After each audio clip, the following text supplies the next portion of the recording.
like I have to act like a governor. I have to be me. I have to be the people who the people of New Jersey elected. And so I went downstairs and I said to my communications director, I said, Maria, I'm mad. And she said, oh no. I got behind the podium and I said, for you people in Asbury Park, get the hell off the beach now.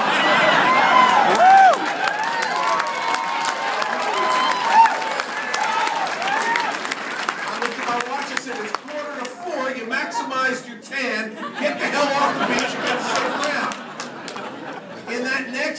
In that next 24 hours, we evacuated 1.2 million people off of the Jersey Shore in 24 hours without incident, which goes to tell you just two very simple rules about New Jersey. Easy now. The first rule is the people of New Jersey, when properly directed, can accomplish anything.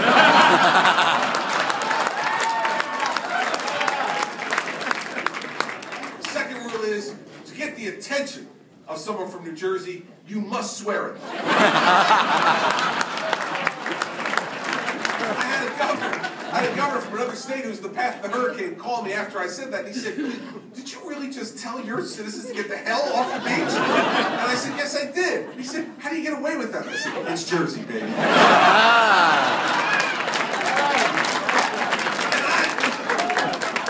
And so I had to get special clearance from Senator Brown tonight to come up here to the Commonwealth of Massachusetts.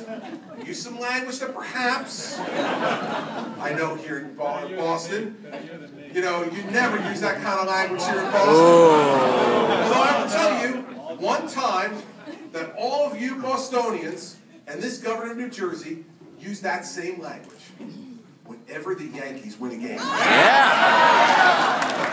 Because let me tell you, I hate them as much as you do.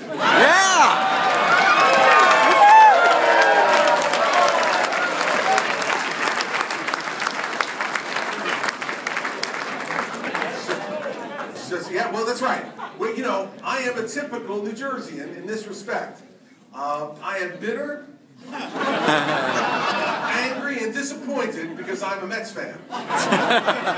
And so, for me, the Mets' first spring training game was today, and the season is over. We are the only fans who start at the first spring training game after it's over to say, wait till next year.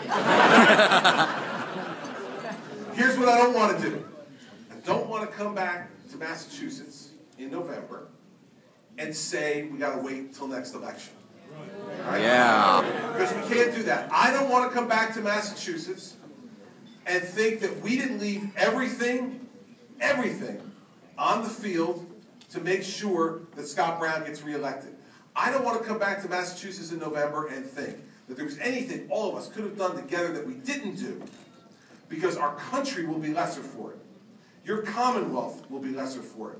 And our Republican Party will be lesser for it. In that order.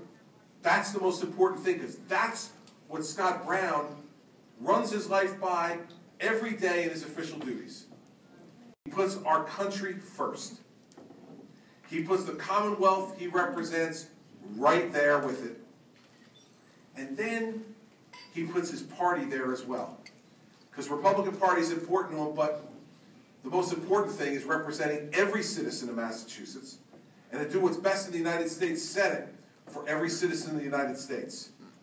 You don't find, unfortunately, in today's politics, a lot of people who do that and do it with integrity. You found one in January of 2010, and you better not let him go. We got to fight together to keep him. Yeah.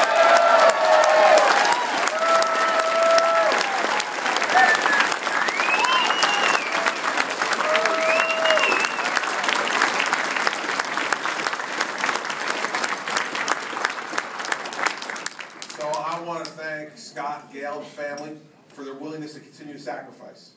Because it is. It is. It is an enormous sacrifice for our families. You know, Mary Pat and I have 4 great children between 8 and 18. And, you know, they sacrifice a lot when their mom or their dad decides they want to get into public life.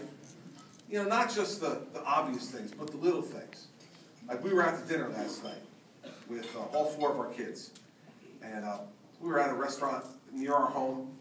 And everybody's being really nice, but there were a lot of people in this restaurant last night, and people were enthusiastic. It's wonderful. They keep coming up to say hello, and finally, after about the 15th couple came up to the table during dinner to just say hello for a minute, my 8-year-old daughter, Bridget, said, "Dad, you know what my least favorite words in the world are?" And I said, "No, Bridget, what?" She goes, "I hate to interrupt, Governor, but..."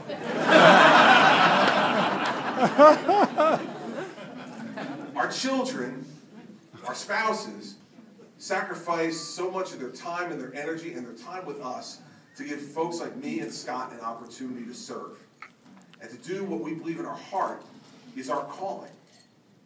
And so I want to thank them for the enormous support that they're giving to Scott and will give him over the next 8 months and then the next 6 years after that as he serves again as a United States Senator. And I want to thank all of you, not only just for the really warm welcome that all of you have given me tonight as I've walked through this hotel. I've gotten an incredibly warm welcome from everybody here, and I really, really appreciate that. But I also want to thank you for digging into your pockets in times that are still very difficult for all of us, and saying, this is important enough for me to write a check myself, to get checks from friends and family and colleagues, because we believe in the cause that Scott is fighting for every day, because it's our cause. It's our cause.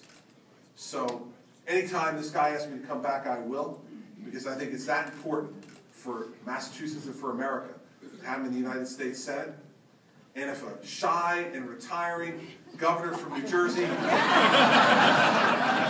who's still trying to work his way out of his shell and be in touch with his sensitive side can in any way lend some small bit of assistance. Free next week, Governor? Let's just get to the really good part. If I can lend, look at me, if I can lend any assistance to a former Cosmo guy,